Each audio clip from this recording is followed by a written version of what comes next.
देख रहे हैं पब्लिक स्टेटमेंट न्यूज नेटवर्क।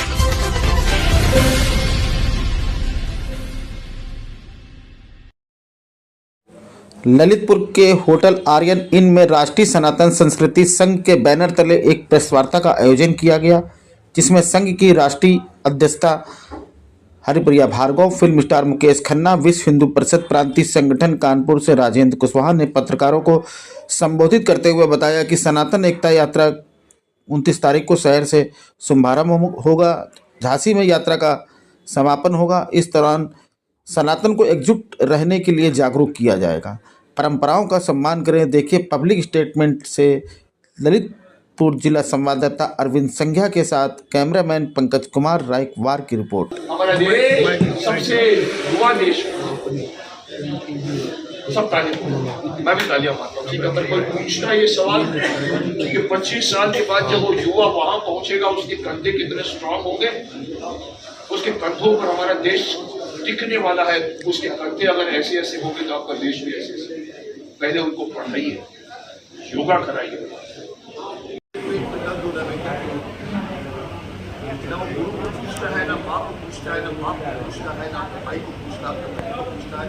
ये आदत यहाँ तक है कि आप लोगों ने भी शायद देखा होगा, मैं दोहराना नहीं चाहता, लेकिन मैं बताना चाहूँगा उसको कि एक बहुत बड़े प्रोग्राम में एक बहुत बड़े एक्टर की लड़की को पूछा गया था पहाड़ हनुमान जी इसके लिए लेकर आए थे।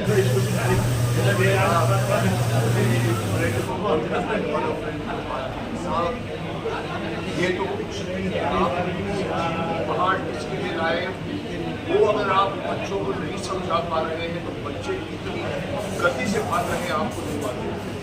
आज का बच्चा मोबाइल को लेकर अपनी गर्लफ्रेंड के साथ जाकर बैठ पे बीच पे बैठकर पूरी फिल्में देखता है, इसमें घुस जाता है पूरा। माफ करना संजीवनी पहाड़ छोड़िए, कुछ साल की बात पे दादा दादी का नाम नहीं लिया।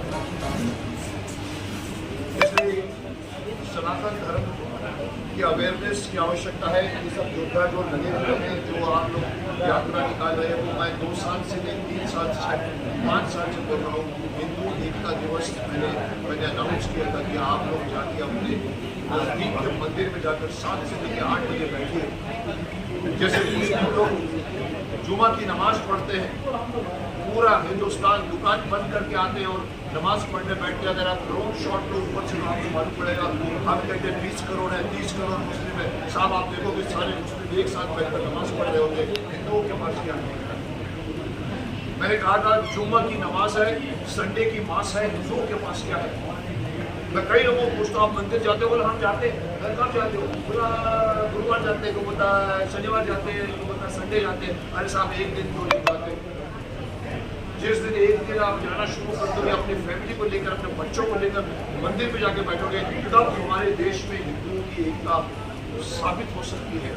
अगर आप इमेजिन कीजिए 80 करोड़ में से भी 40 करोड़ हिंदू भी अगर अपने पास के मंदिर में जाकर पूरी फैमिली के साथ आधे घंटे बैठकर, भले आप ओमकार नाथ का जाप कीजिए या हनुमान चालीसा पढ़िए, सब ड्रोन शॉट कीजिए, आपको मालूम पड़ेगा 40 करोड़ हिंदू बैठे हुए, मालूम पड़ेगा हमारे लिए। अभी साहब एकता के नाम पर मारो तो मुस्लिम बच्चे को डरते हैं, हिंदुओं में आप 100 सीट या मारो तो भी कोई इकट्ठा नहीं होगा, क्योंकि सब बटे हैं, बढ़ चुके हैं, बढ़ने का फायदा उठाया जा रहा है।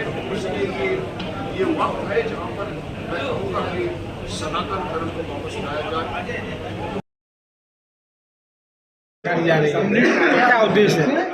उद्देश्य एक ही है, सनातन एकता, और उसी उद्देश्य को लेकर के हम कार्य कर रहे हैं।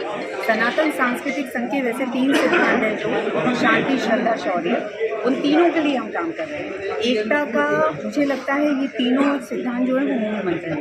अगर शांति चाहते हैं हम, तो हमें श्रद्धा रखनी होगी, और श्रद्धा होगी, शांति होगी, तो शौर्य अपने आप से ही आएगा, जो हिंदुओं की एकता के लिए, हमारे सनातन धर्म के लिए बहुत ही आवश्यक है आज। तो इन तीनों उद्देश्यों को लेकर हमारी यात्रा 29 तारीख को, 29 नवंबर को तुगन दरबार से शुरू होगी और 2 दिसंबर को झांसी उत्तरकाशी मंच पर समापन होगा। मैडम आज का युवा इसमें हमारा प्रयास है कि सभी लोग इसमें शामिल हों, जो भी सनातन धर्म के लिए कार्य कर रहे हैं, लेकिन ये समय की और उनके अपने व्यस्त शेड्यूल की वजह से जो उसमें शामिल हो पाएगा वो ज़रूर आएगा। कोई अतिथि वगैरह जिसमें शंकराचार्य जी आ रहे हैं और हम कोशिश करें और भी हमारे धार्मिक गुरु सारे उसमें शामिल हों, जिसमें हम गुरु परंपरा को भी बता सकें, सनातन धर्म की परंपरा को जो आगे बढ़ सके और हमारी युवाओं को थोड़ी जागृति मिले। प्रतिदिन कितने किलोमीटर चलेगी यात्रा? ये तो यात्रा में करने वाले 600 किलोमीटर, क्योंकि हम 13 डिस्ट्रिक्ट कवर कर रहे हैं। 600 किलोमीटर प्रतिदिन कितने किलोमीटर? प्रतिदिन 100-150 किलोमीटर का होगा। मैडम, आज का युवा भारतीय संस्कृति से और कहीं ना कहीं हिंदू धर्म से दूर होता जा रहा है, क्या कारण है? क्या होता जा रहा है? आज का युवा भारतीय संस्कृति दूर होता जा रहा है, क्या कारण है?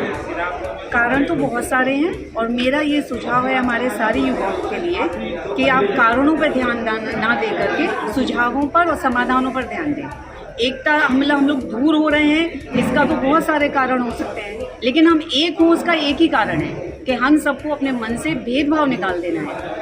हम कंपटीशन करें तो योग्यता के आधार पे, ना कि हम ये। और आप ऐसे अगर सोचें कि देश में ये हो रहा है, समस्याएं हो रही हैं, तो उनके लिए तो बहुत सारा हमारा पूरा सरकार है, तंत्र है, मतलब उसके पीछे। हम अगर व्यक्तिगत तौर पे अपना योगदान दे सकते हैं, हम समाज को बदल सकते हैं, तो संविधान तो ऑटोमेटिक बदल ही जाएगा। अगर समाज बदल जाए, उसकी विचारधारा बदल जाए। और मुझे ऐसा लगता है कि कानून से ज़्यादा विचारधारा में ज़्यादा पावरफुल होती है, ज़्यादा शक्ति होती है उसमें, जो पूरे देश को, युवाओं को, समाज को एक नई दिशा की ओर ले जा सकती है। बुंदेलखंड क्यों चुना गया? बुंदेलखंड में ही क्यों? क्योंकि मैं बुंदेलखंड की बेटी हूँ, इसलिए बुंदेलखंड चुना है। अच्छा, भविष्य में राजनीति में आने का कोई उद्देश्य? जातिवाद बढ़ाने की बात आप कर रही हैं। हमारे चैनल पब्लिक स्टेटमेंट न्यूज़ को लाइक करें, सब्सक्राइब करें और कमेंट कर बेल आइकन को ज़रूर दबाएं।